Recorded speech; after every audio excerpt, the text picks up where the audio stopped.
Hello there. Thank you so much for joining us. This is News Channel Nebraska.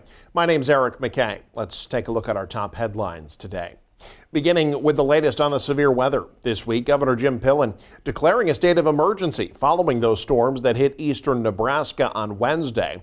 The storms caused widespread damage across Cass, Douglas, Lancaster, Sarpy, Saunders, and Washington counties, affecting both public and private property. Omaha Public Power District system heavily impacted. Tens of thousands were still without power on Friday. Meanwhile, residents in Lincoln were asked briefly on Thursday to conserve water. Now, power has been restored to most in the Lincoln area. The proclamation by the governor allows the state to mobilize resources and use emergency funds for repairs.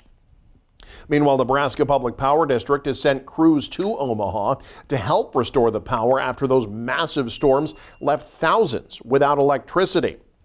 A 24-person crew has reported to North Omaha. Omaha Public Power District's service territory hit with hurricane-force winds, resulting in power outages to more than 200,000 customers. OPPD says that represents the largest blackout in their history. As of early Friday morning, over 93,000 were still powerless, most of whom live in Douglas and Sarpy counties, although there were still almost 2,500 customers without power in Saunders County as well. In other news, a former Central Nebraska Bank president headed to federal prison for fraud. 71-year-old Jackie Polson sentenced to 18 months in prison. On Thursday, Polson was president of the Erickson State Bank out in Garfield County for 9 years. An investigation by the Department of Banking and Finance revealed that Polson approved loans that exceeded statutory lending limits and manipulated data to get rid of the records. Court documents showed estimates of about $815,000 worth of losses to the bank, which Polson will have to pay back. In international news today, 3 Americans back on U.S. soil after being held prisoner in Russia. For their families, it's a time of celebration. Amy Kiley has more on the moment the 3 stepped off the plane and reunited with their loved ones.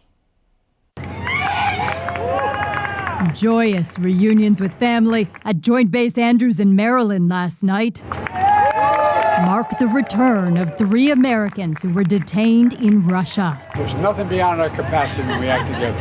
Nothing.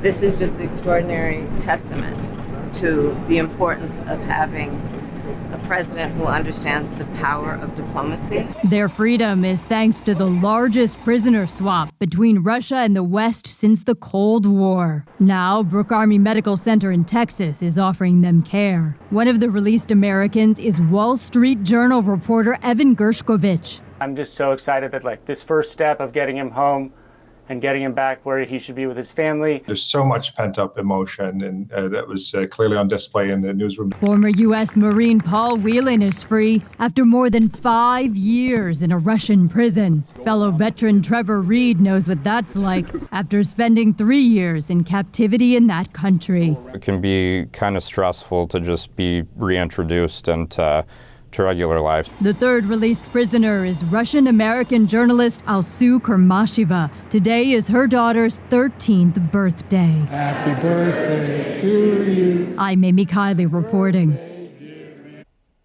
The U.S. economy added about 114,000 jobs last month, which was a number way below expectations. Friday, the Bureau of Labor Statistics issued its latest jobs report, which included an unexpected increase in the unemployment rate to 4.3%. That's the highest rate since October of 2021, still historically low. It did, though, trigger a 500-point loss on the Dow in early trading, reviving fears of a possible recession. Economists said they were expecting employers to have added 175,000 jobs, and for the unemployment rate to stay at 4.1%. Authorities in northeast Nebraska say farmers need to take better care to make sure their irrigated water is going where it's supposed to. In a news release issued Thursday, Madison County Sheriff Todd Volk says his office has received numerous complaints lately about center pivots spraying water onto roads through the system's end guns. Sheriff Volk says the ends of those pivots need to be capped because the water spraying unchecked onto roads can be a hazard for drivers and cause issues for road maintenance. Sheriff Volk says end-gun spraying on the road is a misdemeanor with a possible $500 fine. Well, here we are nearing the start of the new school year, which means back-to-school shopping is in full swing. This year, at least 17 states are offering sales tax holiday periods on school-related items to help families save. That's where students get tax breaks on school supplies, clothes, shoes, and electronics. Nebraska not among the states offering that holiday, but Iowa and Missouri are. According to the National Retail Federation, more than 55% of back-to-school shopping already started last month. The NRF said this school year families expected to spend on average nearly $900, the second highest amount ever. Total back-to-school spending expected to reach nearly $39 billion this year. We are edging to the start of the school year where buying supplies can be quite a hassle, and a handful of Norfolk companies took it upon themselves this year to help families who struggle financially. They held an event at the District Event Center Thursday, multiple companies and donors handing out free school supplies and backpacks, ranging from headphones to colored pencils, each backpack filled with items that tailored to a specific grade. So it was Brenda's idea, I don't know, maybe like a month ago or something like this, to have some families locally or nominate some families in need. Help families that are just struggling just a little bit, who may not necessarily meet the criteria for, for low income. The efforts stem farther back than just the last couple of days. For months, restaurants and bars in downtown Norfolk accepted donations from anyone that wanted to pitch in. We had some buckets in both the District Table and Tap Restaurant and the Harbor Bar. So if people wanted to throw in some cash donations or drop off some supplies that went towards the backpacks, they were able to do that as well. The group says they hope to bring the event back next year. Their biggest goal, increasing exposure and the amount of donations. And this past Wednesday marked the last day at News Channel Nebraska for one of our stalwart reporters. Joe Jordan spent 4 decades delivering news to Nebraskans. He spoke with our Michael Shively about his career and his retirement. Many journalists travel up the steps to the state capitol to report on the issues affecting Nebraskans. Few have done that more than Joe Jordan. News Channel Nebraska's chief political reporter has made a career out of holding those in power accountable. His career spans more than 5 decades and multiple states. Jordan's been reporting in Nebraska since 1980. After 51 years in the business, Joe Jordan is set to retire. Very quickly, I realized that's what I wanted to do. I wanted to be in a position to tell people stories about things that affected their lives. That's what Jordan has done ever since his start in Chicago radio in 1973. A News Channel Nebraska examination of federal campaign records. He transitioned to TV in Indiana and Iowa before landing at KMTV in Omaha in 1980.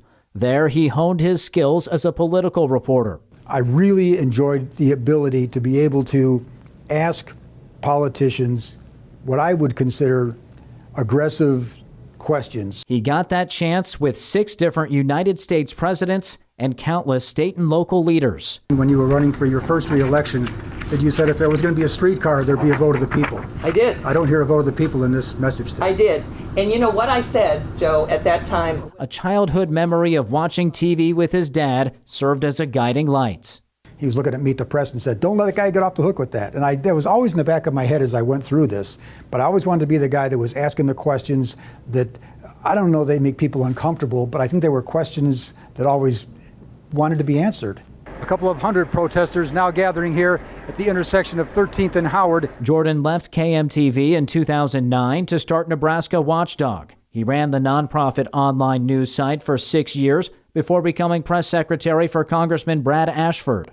Jordan returned to TV in 2017 with News Channel Nebraska. I've always felt that the television is a great opportunity because it's a very personal medium. You're in their living room. They're letting you sit there with them and they're watching you, talk to these folks. His award-winning work was noticed by those he covered. In a statement, Congressman Mike Flood, who hired Jordan at NCN, called the reporter a giant among Nebraska journalists and went on to say Jordan has his utmost respect. I've had Republicans tell me, oh, he's a Democrat. I've had Democrats tell me, oh, that guy's a Republican. And the fact that I get that, to me, is the basis of people knowing that what they're getting from me is legitimate, straight arrow reporting. And I think that is the signature that I am glad to be left with. We may not have seen the last of Jordan on TV. He might still help out with some special reports. But for now, he's focused on retirement, spending more time with his family, including his wife of 37 years, Deb, his 5 children, and 8 grandchildren. That's time certainly well earned. In Lincoln, Michael Shively, News Channel, Nebraska. Well earned indeed. Joe Jordan, one of one. We thank him for being an example of reporting the right way. Congrats on your retirement.